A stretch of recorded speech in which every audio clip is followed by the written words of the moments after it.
이 시간 누가복음 말씀 39번째 시간입니다. 4장 9절로 13절까지 말씀을 통해서 오늘 이 새벽 저와 여러분에게 주시는 하나님의 메시지를 함께 나누도록 하겠습니다. 자, 먼저 지난 시간에는 우리가 이제 예수님의 광야 40일 기간에 찾아왔던 두 번째 마귀의 시험, 그리고 이것을 오직 기록된 하나님의 말씀으로 물리치시는 예수님의 모습을 우리가 함께 보았습니다.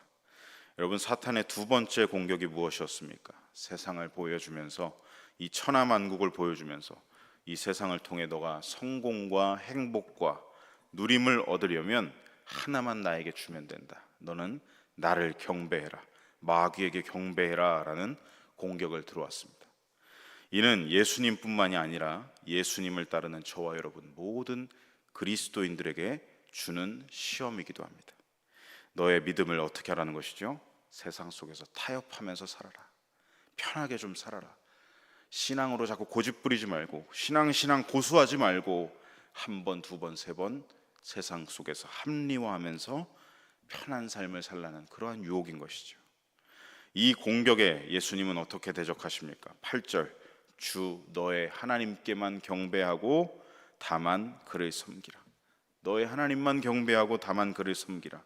무엇입니까? 신앙의 본질을 말씀하시는 것이죠. 우리는 왜 창조되었느냐? 우리는 세상 속에서 편하게 살라고 창조된 것이 아니라, 그렇게 부름받은 것이 아니라, 우리는 오직 하나님을 예배하는 존재로 창조되었다라는 것을, 신앙의 본질을 말씀하시면서 사탄의 공격을 물리치고 계신 것이죠. 저와 여러분도 예수님과 동일하게 신앙의 본질을 붙잡아야 됩니다. 세상 속에서 살아가면서 우리가 이 정도는 뭐 괜찮겠지, 이 정도는 괜찮겠지, 그렇게 안일하게 생각하며 세상과 타협하는 신앙이 아니라, 합리화하는 신앙이 아니라, 우리를 지으신 목적을 따라가는 삶이 되어야 합니다. 여러분, 우리를 지으신 목적이 무엇입니까? 오직 하나님만 예배하라. 하나님과의 영적인 교제, 인격적인 교제와 그러한 삶을 살아가는 것이, 삶의 예배자로 살아가는 것이 하나님께서 우리를 지으신 목적이라는 것을, 이 신앙의 본질을 늘 놓치지 않으시길 축복합니다. 또한 마귀의 지속적인 공격에도 예수님은 그 시험에 걸려 넘어지지 않으신다는 것을 우리가 볼 수가 있습니다. 어떻게 이기셨습니까? 오직 성경의 말씀, 기록된 말씀으로 대적하시고 승리하시는 것을 우리가 계속해서 보고 있는 것이죠. 저와 여러분도 마찬가지입니다. 그리스도인 모두에게는 성경에 기록된 하나님의 말씀이 우리가 마귀를 대적할 유일한 무기가 된다는 것을, 그냥 여러분 대적해서 겨우 상대하는 정도가 아니라 능히 대적하고도 남을 능력이 성경의 말씀입니다. 이것이 우리의 유일한 승리의 무기라는 것을 결코 잊지 마시길 바랍니다. 그래서 여러분, 바울 사도도 이렇게 전했던 것이죠. 에베소서 6장 17절 말씀을 함께 읽어보겠습니다. 구원의 투구와 성령의 검, 성령의 검, 하나님의 말씀을 가지라. 여러분, 말씀에 대한 중요성은 정말 몇 번을 강조해도 모자란 것 같습니다. 여러분, 마귀의 유혹과 시험, 이 공격을 대적할 무기는 말씀 하나뿐입니다. 날마다 성령의 검, 말씀의 검으로 무장하고 대적하여서 승리하는 저와 여러분의 삶이 되시기를 소망하고 축복합니다. 자, 이어지는 오늘 본문에서 이제 두 번째 공격에서도 실패했던 마귀는 칼을 갈듯이 아주 예리한 다음 공격을 준비해서 세 번째 공격을 가하고 있습니다. 9절로 11절까지 말씀인데요, 우리 함께 화면을 통해서 읽어보겠습니다.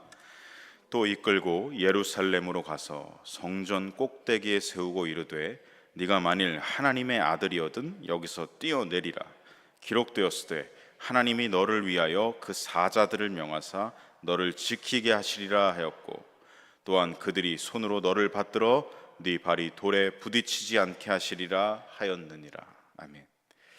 자, 먼저 9절을 보시면, 다시 보시겠습니다. 9절을 보시면 마귀는 이번 세 번째 공격에서도 자신의 공격 무대를 다른 곳으로 옮기고 있는 것을 우리가 보게 됩니다. 첫 번째 공격 장소는 어디였죠? 광야였습니다. 두 번째 공격 장소는 높은 곳이었습니다. 그리고 이 세 번째 공격 장소를 지금 또 옮기고 있습니다. 예루살렘 성전 꼭대기로 옮기고 있죠. 여러분, 마귀는 모략가입니다. 모략가답게 각각의 장소에 맞는 공격 전략을 세우고 있다는 것을 우리가 보게 되죠. 첫 번째, 광야에서는 어떠했습니까? 40일간 금식하시며 줄이셨던 예수님, 굶주리신 예수님께 굶주린 배를 채우라라는 그 신체적인 욕구를 자극하는 전략으로 공격을 가했습니다.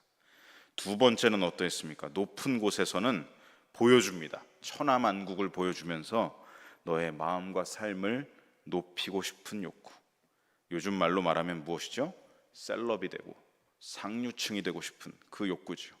부와 인기와 명성과 권위와 쾌락과 만족을 누리고 싶게 만드는 정신적인 욕구를 자극하는 전략을 세웠습니다. 그리고 오늘 본문에 나오는 이 마지막 세 번째 전략은 어떠합니까? 마귀는 그동안의 전략과는 조금 다른 전략을 가지고 나왔습니다. 그동안은 교묘한 전략이었다면 이번에는 대담한 전략이라고 할 수가 있습니다. 그가 마지막으로 택한 장소는 사실 마귀가 좋아할 리가 없는 장소죠. 거룩한 곳, 하나님의 집 성전입니다. 여러분, 성전이 어떤 곳입니까? 하나님의 임재와 하나님의 권위를 상징하는 곳이 성전이죠. 그러니 마지막 공격 장소를 성전으로 택했다라는 것이 무슨 의미겠습니까? 마귀는 지금 하나님께 대담한 정면 도전을 지금 들어왔다는 것이죠. 하나님이 계신 곳 성전에서 하나님의 권위에 지금 정면 도전하고 있는 것입니다. 어떻게 해서든 예수님을 공생의 사역에 나아가기 전에 넘어뜨리고 싶어서 안간힘을 쓰던 마귀는 첫 번째, 두 번째, 권투로 비유하자면 왼쪽 훅, 오른쪽 훅이 다 막히자 이제는 정면 어퍼컷으로 지금 정면 도전이 들어왔다는 것이죠. 그렇게 예수님은 이 광야 40일 기간 마지막 세 번째 영적 전투를 어디서 치르고 계시느냐? 거룩한 곳 아버지의 집 성전에서 치르고 계신다는 것입니다. 여러분, 마귀는 때와 장소를 가리지 않습니다. 여러분, 욥기서에 보면요, 욥기 1장 6절에 보면 마귀가 어디까지 나아가냐면 거룩한 하나님 보좌 앞에 서서 시험을 이제 제안하죠. 하나님께 욥의 믿음을 내가 시험할 수 있게끔 허락해달라고. 어디까지 나아갔느냐? 하나님의 거룩한 보좌 앞에까지 나아갔습니다. 때와 장소를 가리지 않는다는 것이죠. 이처럼 여러분, 마귀는 교묘하고 대담한 존재입니다. 광야에서 흩어진 돌을 떡으로 보이게 하는 결핍의 유혹으로 교묘하게 들어올 때도 있고요, 높은 곳에서 천하만국의 영광을 보여주면서 뭐든 가지고 너 뭐든지 누리라, 이러한 유혹으로 또 교묘하게 들어올 때가 있고, 오늘 본문에서와 같이 거룩한 성전에서도 하나님의 집이라도 가리지 않고 대담한 시험으로 지금 공격을 가해온다는 것입니다.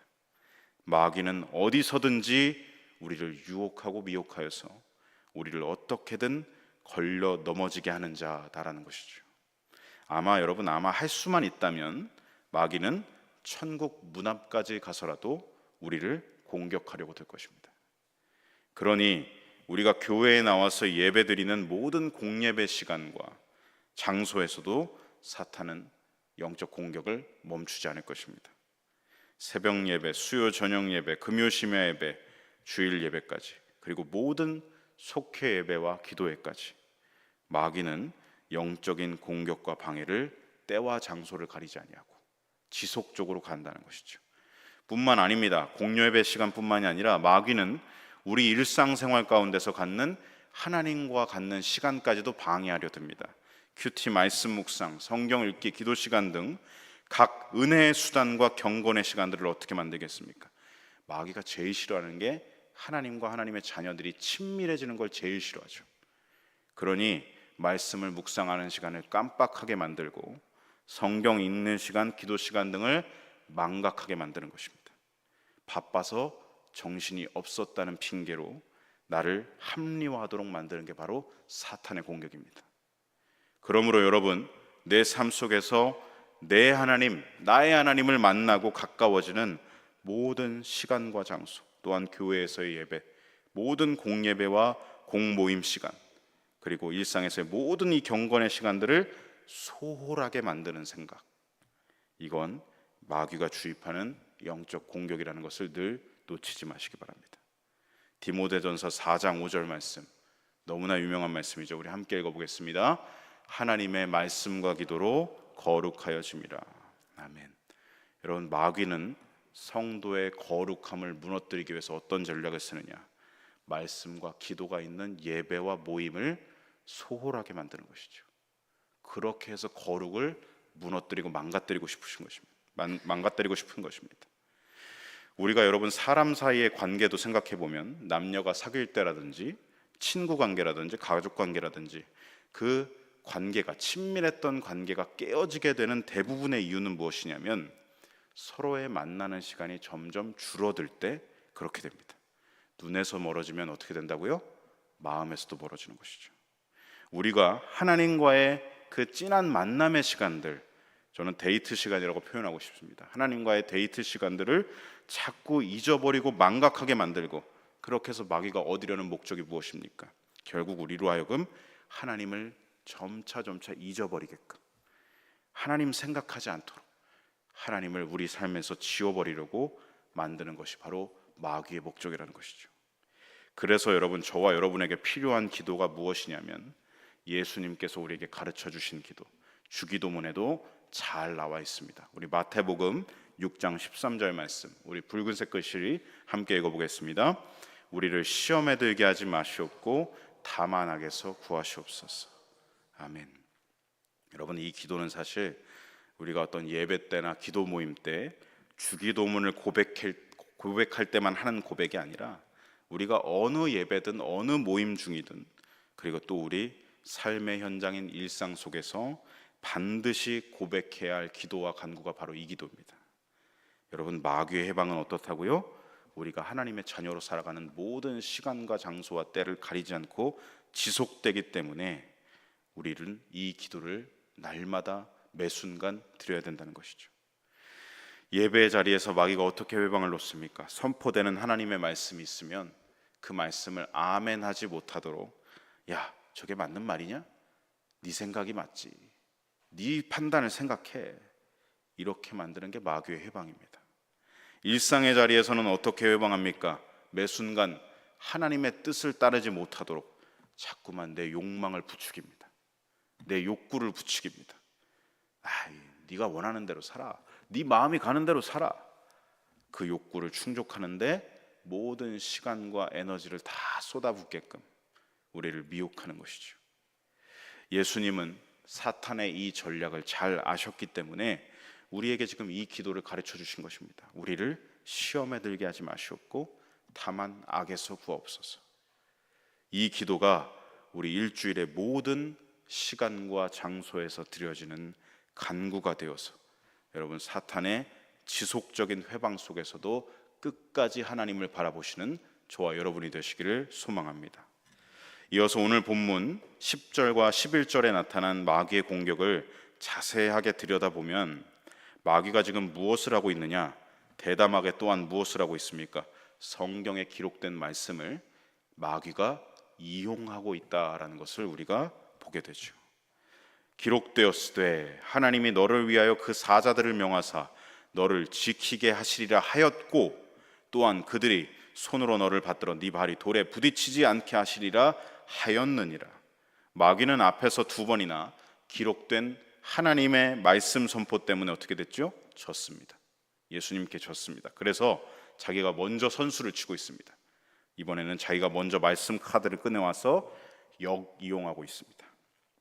아예 예수님이 하나님의 말씀으로 반박할 수 없도록 지금 자기가 선수를 치고 있다는 것이죠. 자, 여기서 한번 뛰어내려 봐라. 여기가 어디냐? 성전이다. 네가 말하는 아버지의 집이 여기지 않느냐? 너 하나님의 아들이라며. 한번 입증해 봐. 너의 아버지 하나님께서 말씀하시지 않았냐? 아버지의 집인 이곳에서 너를 지켜 보호해 주시지 않겠느냐? 앞에서 두 번이나 나에게 기록된 말씀으로 반박하던데 어디 성경에도 이렇게 기록되어 있지 않느냐? 시편 91편 11절 12절 말씀을 이용해서 지금 그가 말하고 있는 것이죠. 그러니 이 말씀을 아들인 네가 한번 입증해 봐. 이 말씀이 맞는지 네가 한번 여기서 시험해보고 보여줘봐. 여기서 뛰어내려도 너희 아버지는 널 지켜주실 거야. 이렇게 말씀까지 이용하는 대담한 공격을 벌이고 있습니다. 정확하게 말하자면 기록된 하나님의 말씀까지 동원해서 말씀에 이렇게 나와 있으니 이건 해도 괜찮아, 부추기고 너무나 악랄한 자기 합리화를 하게끔 유혹하고 있는 것이죠. 한마디로 말하면 이 세 번째 공격은 사탄의 회심의 필살기라고 할 수가 있습니다. 사탄이 지금 자신을 광명한 천사로 가장해서 거룩한 하나님의 말씀을 이용해서 미혹하고 있는 것이죠. 말씀에도 이렇게 나와 있어, 말씀대로 하는 거야, 뭐가 문제야, 그렇게 하는 게 옳은 거 아니야?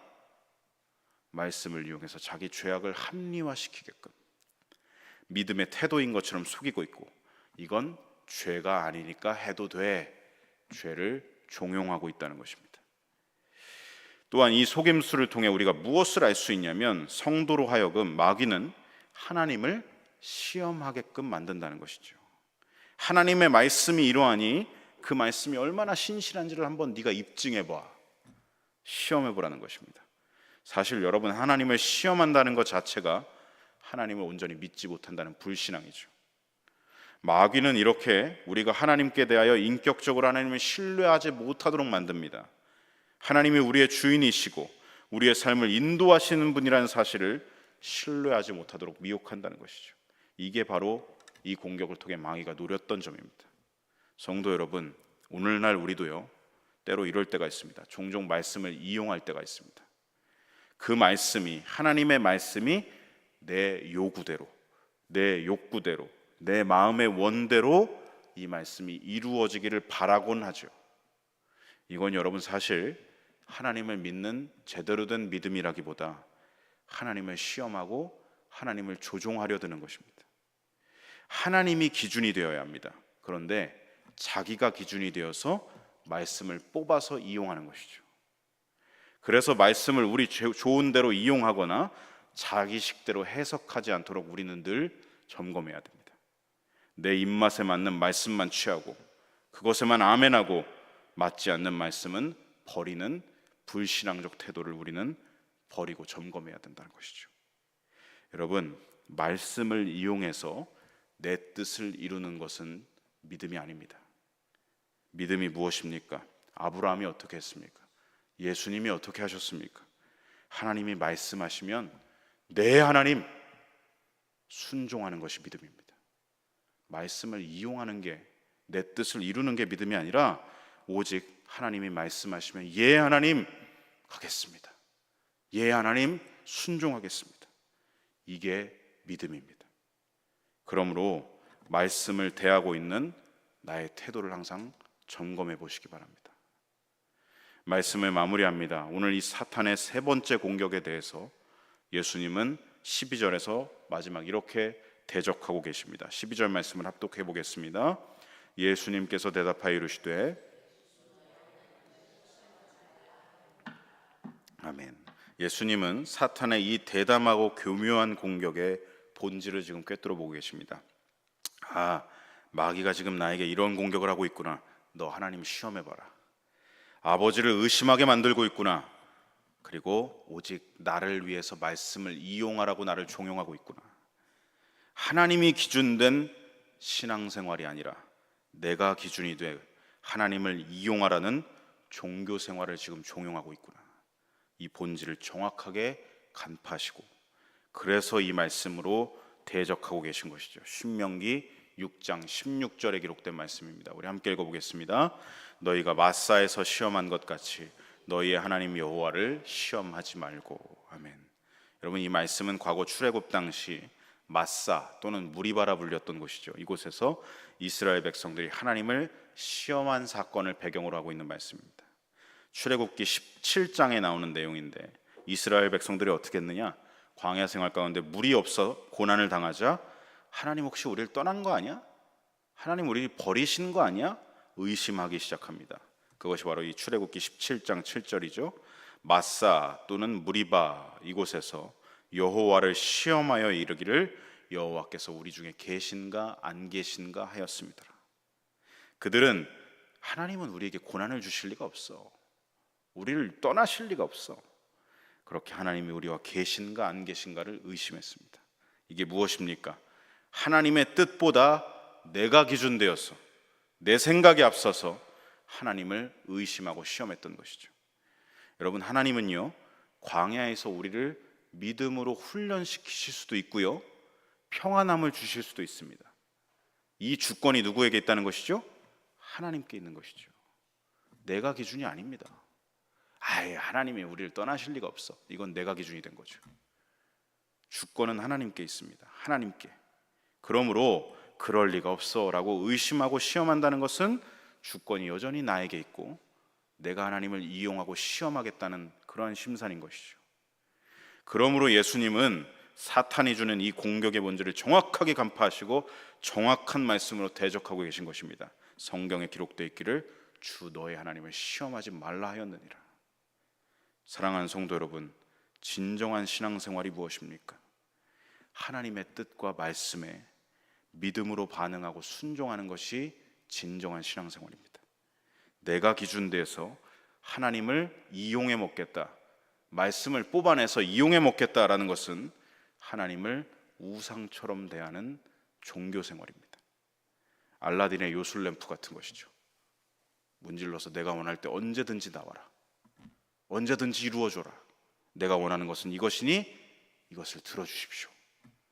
여러분, 지존하신 하나님이 기준이 되셔야 되는데 내가 기준이 되어서 내 욕심으로 하나님을 마치 하수인 부리듯이 부리는, 이건 여러분 불신앙 중에서도 불신앙입니다.